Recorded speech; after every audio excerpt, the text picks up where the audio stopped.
सासू माँ बदल गई। कहानी उस घर की है जहाँ बहू और बेटी को एक माना जाता था, लेकिन फिर अरे शिखा बेटा, तू रसोई में क्यों घुसी रहती है? जा, रोटी मैं बना लूंगी।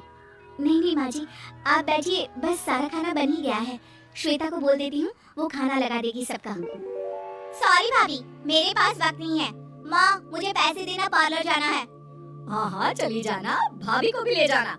वो भी जाने को बोल रही थी पार्लर, पर पहले ना मदद कर दे उसके खाना लगाने में। देख माँ, वो बहू है, उसे बहू रहने देना। इतना सर पर मत चढ़ा भाभी को। श्वेता, ज्यादा मत बोला कर। बहू और बेटी में कोई फर्क नहीं होता है। जा जाकर काम कर। ननद को माँ का भाभी से इस तरह प्यार करना बिल्कुल अच्छा नहीं लगता। वो बार बार किसी न किसी तरह माँ को भाभी के खिलाफ भड़काती रहती, लेकिन कोई फायदा ना होता। एक रोज, अरे बेटे किशन, जा बहू को कहीं घुमा कर ला। सारा दिन घर में काम करती रहती है। हाँ हाँ माँ, हम लोग जा रहे हैं ना गोवा। अच्छा जी, भाभी ने तो हमें बताया भी नहीं। वैसे तो सारी पंचायत करती है, ये गोवा वाली बात क्यों छुपा गई हमसे? अरे क्योंकि उसे खुद नहीं पता था बहन। मुझे टिकट सस्ती मिल रही थी तो मैंने बुक कर दिया। हाँ शिखा, पैकिंग कर ले, संडे हम जा रहे हैं गोवा। दोपहर में शिखा पैकिंग कर रही थी कि सास आ जाती है। ये क्या बहू, साड़ियाँ? अरे गोवा जा रही है घूमने या फिर शादी में मायके हैं? माँ जी, ऐसा कुछ है ही नहीं, समझ में नहीं आ रहा क्या रखूं कपड़े में। अरे तेरी और श्वेता की साइज तो एक ही है, उसके कुछ मॉडर्न कपड़े ले ले, आकर लौटा देना। हाँ माँ जी, ये ठीक रहेगा। शिखा श्वेता के पास जाती है और उससे कपड़े मांगती है। ना जी ना, मैं अपने कपड़े ना दूं, वैसे भी फैल जाएंगे मेरे कपड़े, बहुत महंगे वाले हैं। शिखा मुंह लटकाकर कमरे में आ जाती है तो सास कहती है, चल तैयार हो जा, तुझे मैं शॉपिंग करा कर लाती हूँ गोवा की। बस फिर क्या था, सास बहू निकल जाते हैं मार्केट और एक से बढ़कर एक ड्रेस खरीद कर घर आते हैं। पहले बता देती कि नए कपड़े दिलाने वाली है भाभी को, तो मैं अपने ही दे देती ना भाभी को, मुझे दिला देती नए कपड़े। देख श्वेता, परिवार का मतलब सबके साथ रहना होता है, ना कि सिर्फ अपना सोचना। वैसे भी तुझे अच्छे संस्कार सीखने चाहिए। और रही बात कपड़ों की, तो शिखा, आज से घर पर भी तू मॉडर्न कपड़े ही पहनेगी। कोई जरूरत नहीं है ये साड़ी वाड़ी लपेटने की।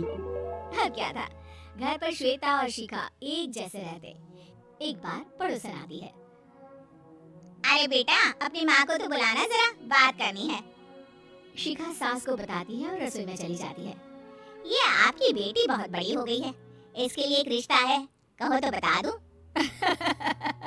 ये बेटी नहीं बहू है, घर में सब एक जैसा ही रहता है। वैसे मेरी बेटी भी बड़ी हो गई है, कोई रिश्ता हो तो जरूर बताना। पड़ोसन रिश्ता लेकर उन लोगों के घर आती है। तब श्वेता की होने वाली सास कहती है, तो ये घर है, कितने मंजिल का है? और ये बहू ने आपकी क्या पहन रखा है, जीन्स टॉप? अरे भाई, साड़ी वाड़ी नहीं है क्या इसके पास? देखिए, सर्दी है तो साड़ी में बहू कैसे मैनेज करती, वैसे पहनती है साड़ी भी।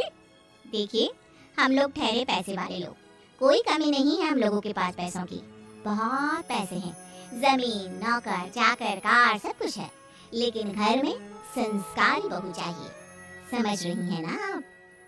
सास कुछ कहती कि श्वेता बोल पड़ती है, हाय रे, नौकर चाकर से लेकर जमीन, कार, पैसा, हाँ हाँ मुझे रिश्ता मंजूर है, मंजूर है मुझे। अरे रुक जा श्वेता, मैं बात कर रही हूँ ना। देखिए, हम लोगों के घर इतनी आजादी नहीं मिलेगी।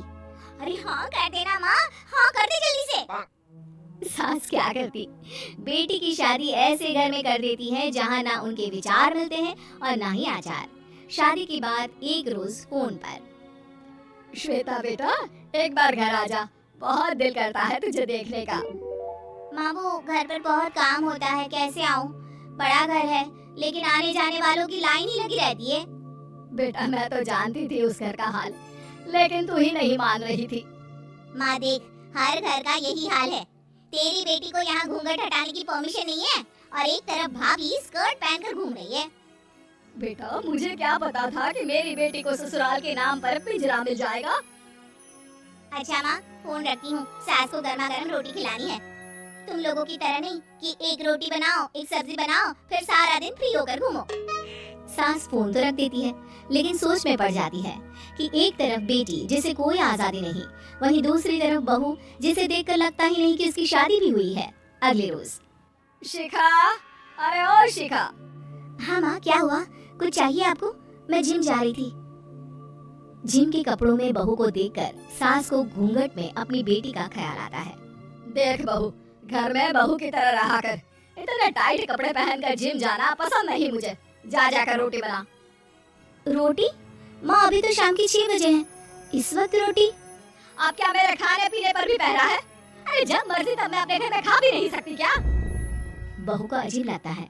वो समझ नहीं पाती कि जो सास कल तक इतनी सपोर्टिव थी, उन्हें अचानक से क्या हो गया। वो किचन में जाती है, गरम रोटी के साथ 2 तरह की सब्जी, रायता, सलाद सब लेकर सास के पास आती है। माँ जी, खाना। इतना सारा खाना? राक्षस समझा है क्या मुझे? रोटी मांगी थी मैंने गर्मा गर्म बस। पर माँ जी, रोटी खाती किससे आप? सब्जी तो बनानी थी ना। अरे भूख मर गई मेरी तेरी बहस से। जा जाकर काम कर, अंदर पूरी रसोई साफ कर। बहू अंदर चली जाती है। थोड़ी देर में श्वेता घर आती है। अरे शिखा, जल्दी से चाय ला, पकवान बना, मेरी बेटी आई है। अरे नहीं नहीं माँ, ड्राइवर बाहर खड़ा है। मैं तो घर का कोई सामान खरीदने के बहाने यहाँ आ गई हूँ, मुझे जाना होगा। अरे बेटा, पर कितने दिनों बाद देख रही हूँ तुझे। रहने आ जाना 2-4 दिन के लिए। आ जाऊंगी माँ, जब मेरी सास मरेगी तब। मैं तो रोज मन्नत मानती हूँ कि मेरी सास मर जाए तो अच्छा है। अच्छा चल, जा रही हूँ माँ।